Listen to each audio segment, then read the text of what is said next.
रचना number 11.2 दिया गया है। एक दिए गए स्केल गुणक के अनुसार दिए गए त्रिभुज के समरूप एक त्रिभुज की रचना करना। तो इस रचना को समझाने के लिए हम एग्जाम्पल नंबर 1 का प्रयोग कर रहे हैं। एग्जाम्पल नंबर 1 दिया गया है, दिए गए त्रिभुज ABC के समरूप एक त्रिभुज की रचना कीजिए जिसकी भुजाएं दिए गए त्रिभुज की संगत भुजाओं की 3/4 हों, अर्थात स्केल गुणक 3/4 है।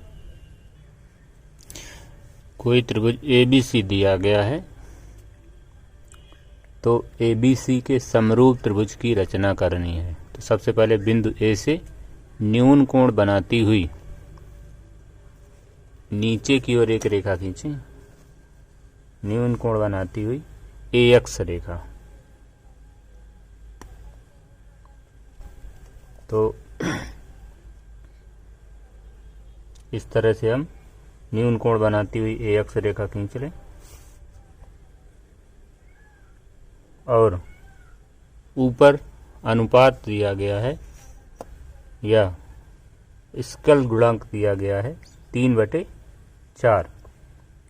तो यहाँ पे अधिक अंक 4 दिया गया, इसलिए इस रेखा के या AX रेखा खंड के हम 4 बराबर भाग कर लें। 4 बराबर भाग करने हैं और चाप इस तरह से लगाने हैं। पहला ये हो गया, फिर अगला लगा लें इस तरह से, फिर यहाँ प्रकार की नोक रखें, अगला लगा लें, फिर इसके बाद अगला यहाँ से इस तरह से। तो जो ये पहला बिंदु है ये हो गया A1, ये हो गया A2, ये हो गया A3 और ये हो गया A4। चूंकि यहाँ पे दिया गया है कि त्रिभुज ABC के समरूप त्रिभुज की रचना कीजिए, मतलब जिस त्रिभुज की रचना करनी है उसकी भुजाएं दिए गए त्रिभुज की संगत भुजाओं के 3/4 हैं। 3/4 हैं। इसका मतलब है कि जो दिया गया त्रिभुज है इसकी भुजा बड़ी हो और जो त्रिभुज हमें बनाना है समरूप त्रिभुज उसकी भुजा छोटी हो। इसलिए अंश में दिया गया है 3, अंश में दिया गया है 3 और हर में दिया गया है 4।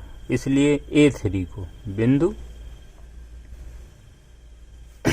A3 और B3 यहाँ पे दिए गए हैं, A3 और A4 दिए गए हैं और A4 को हम B से मिला दें। बिंदु A4 को B से मिला दें। ये A4 दिया गया है और यहाँ पर ये B बिंदु दिया गया है, इन दोनों को हमें मिला देना है। तो ऐसे दोनों को मिला दें।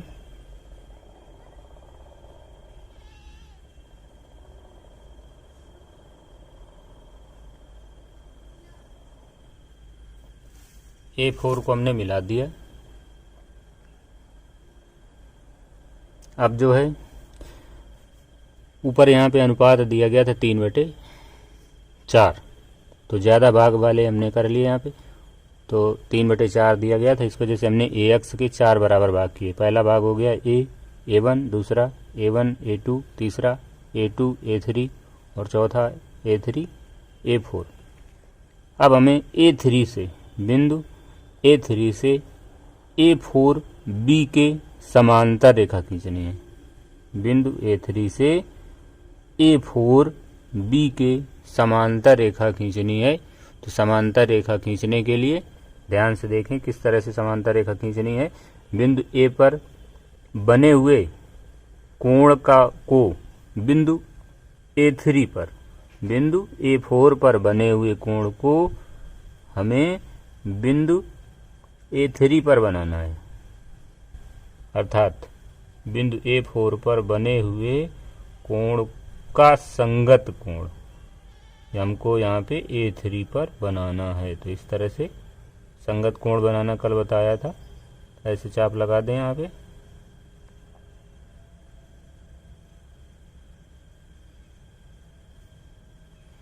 अब इसके बाद यहाँ से यहाँ तक की दूरी नाप लें। इस चाप की लंबाई इस जगह से इस जगह तक।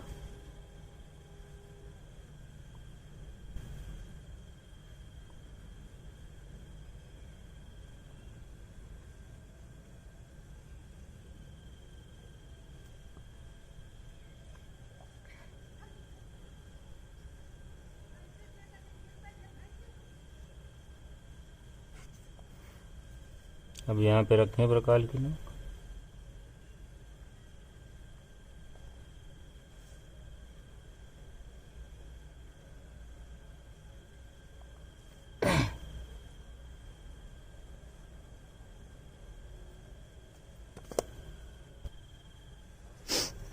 अब A3 को S से मिलाते हुए आगे रेखा खींचें।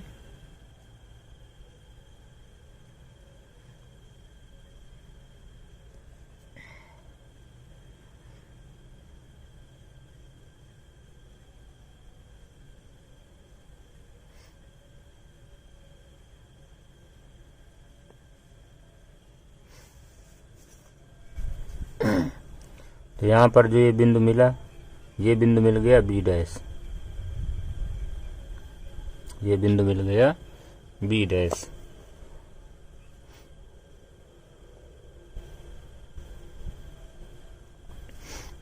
अब बिंदु B पर बने हुए कोण को हमें यहाँ पे B डैश पर बनाना है, अर्थात जिस तरह से A4 पर बने हुए कोण को हमने A3 पर बनाया है, A3 पर बनाया है, उसी तरह से बिंदु B पर बने हुए कोण को हमें B डैश पर बनाना है। तो B डैश पर बनाने के लिए सबसे पहले संगत कोण बनाना है। तो यहाँ पे प्रकाल की नोक रखें ऐसे और इस पे चाप लगा दें।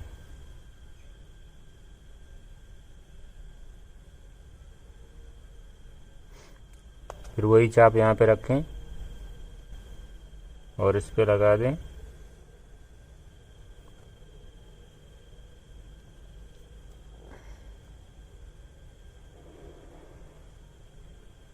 और ये भाग नाप लें, चाप की लंबाई कितनी है।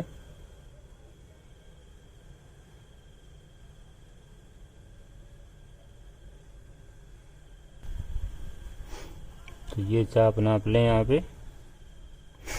फिर यहाँ पे प्रकाल की नोक रखें और यहाँ पे चाप लगा दें इसे।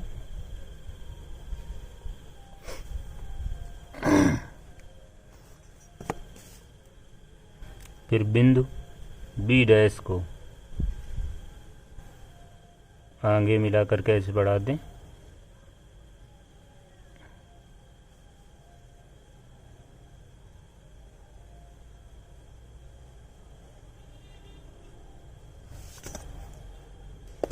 तो यहाँ पर ये बिंदु मिल गया C डैश।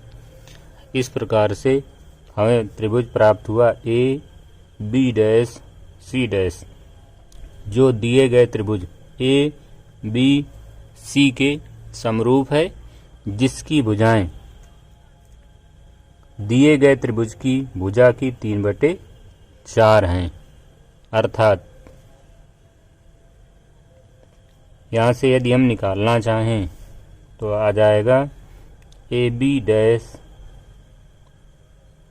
बटे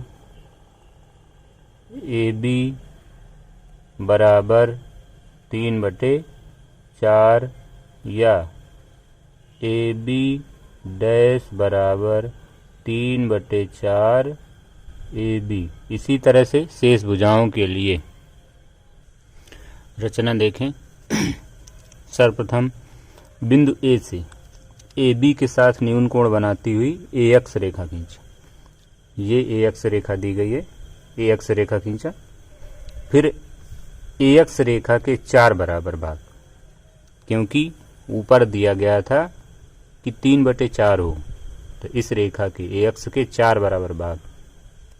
पहला A A1, फिर A1 A2 फिर A2 A3 फिर A3 A4 4 बराबर भाग किए।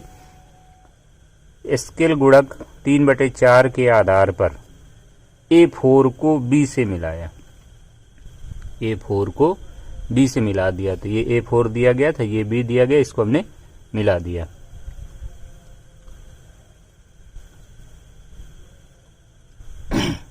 फिर A3 से बिंदु A3 से A4B के समांतर रेखा A3B डैश खींचा, जो AB को बिंदु B डैश पर काटती है या मिलती है। फिर बिंदु B डैश से BC के समांतर रेखा खींचा, BC के समांतर B डैश C डैश रेखा खींचा, जो AC को बिंदु C डैश पर मिलती है। तो इस प्रकार प्राप्त त्रिभुज ABC डैश, इस प्रकार प्राप्त त्रिभुज AB डैश C डैश दिए गए त्रिभुज ABC के समरूप त्रिभुज है, जिसकी